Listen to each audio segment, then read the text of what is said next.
Hello નમસ્કાર વિદ્યાર્થી મિત્રો, ગુજરાત એજ્યુકેશન યુટ્યુબ ચેનલ પર આપ સર્વનું હાર્દિક સ્વાગત છે. તો મિત્રો, ધોરણ 9 વિષય છે વિજ્ઞાન અને તેમાં ગાલા પ્રયોગ પોથી આધારિત પ્રયોગ નંબર 2નું સંપૂર્ણ સોલ્યુશન આપણા વિડીયોની અંદર જોવાના છે. તો આ વિડીયોને અંત સુધી જોવાનું ભૂલતા નહીં. ચેનલ પર પ્રથમ વખત આવેલા હોય તો ચેનલને સબસ્ક્રાઇબ કરજો અને આ વિડીયોની લિંકને શેર કરજો. તો આપણે વાત કરીએ ધોરણ 9 વિજ્ઞાન પ્રયોગ પોથી પ્રયોગ 2. તેનો હેતુ છે કે બરફનું ગલન બિંદુ નક્કી કરવું.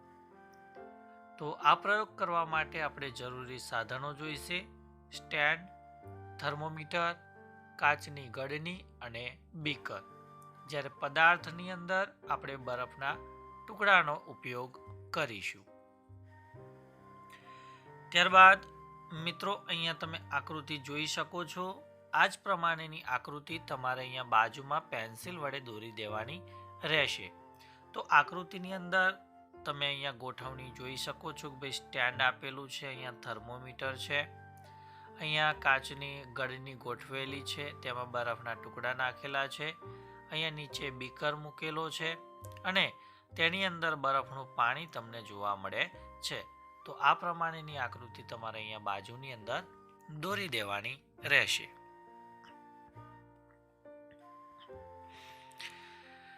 ત્યારબાદ પ્રયોગની પદ્ધતિ જોઈએ.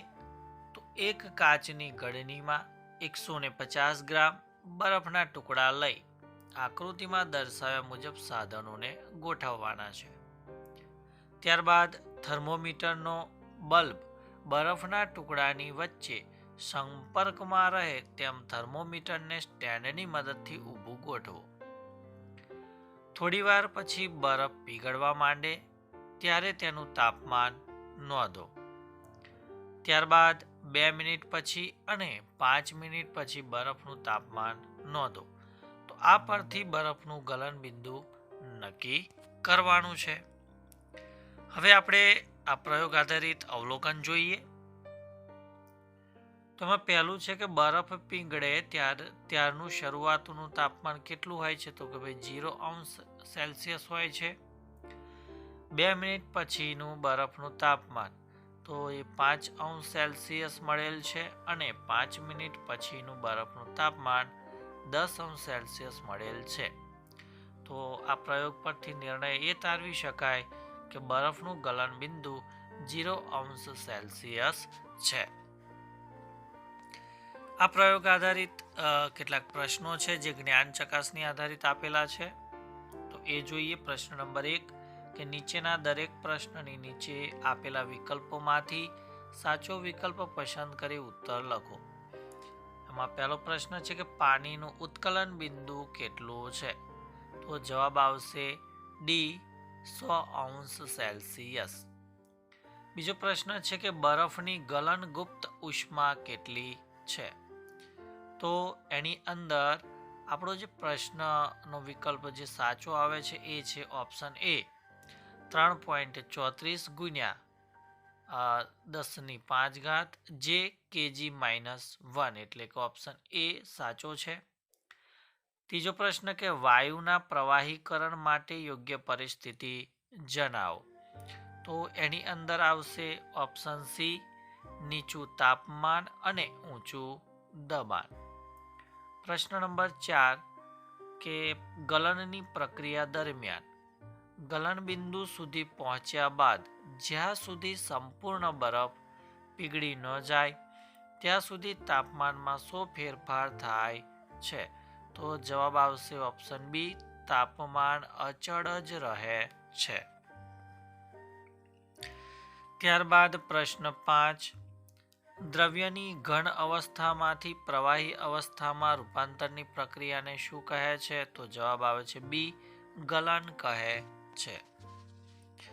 ત્યારબાદ પ્રશ્ન નંબર 2 કે તફાવતના 2 મુદ્દા આપો. એની અંદર એક ઘન અવસ્થા છે અને બીજી આવે છે પ્રવાહી અવસ્થા. તો ઘન અવસ્થાની અંદર વાત કરીએ તો તેના ઘટક કણો વચ્ચેનું અંતર નહિવત હોય છે. જ્યારે પ્રવાહી અવસ્થા દરમિયાન ઘટક કણો વચ્ચેનું અંતર ઘન કરતાં થોડું વધુ જોવા મળે છે. ઘન અવસ્થાની અંદર બીજો પોઈન્ટ કહીએ તો સંકોચનીયતા ખૂબ ઓછી હોય છે, ચોક્કસ આકાર ધરાવે છે અને ઘન દ્રઢ હોય છે. જ્યારે પ્રવાહી અવસ્થાની વાત કરીએ તો સંકોચનીયતા થોડી વધુ હોય છે, ચોક્કસ આકાર ધરાવતા નથી અને પ્રવાહી એ તરલ હોય છે. તો વિદ્યાર્થી મિત્રો, ધોરણ 9 વિષય વિજ્ઞાનની અંદર ગાલા પ્રયોગ પોથીમાંથી પ્રયોગ નંબર 2નું સંપૂર્ણ સોલ્યુશન તમને આ વિડીયોની અંદર મળી ગયું છે.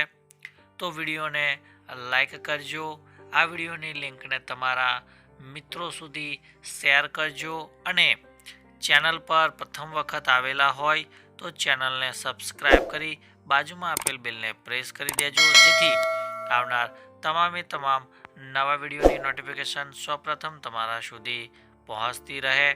જય હિન્દ, જય ભારત.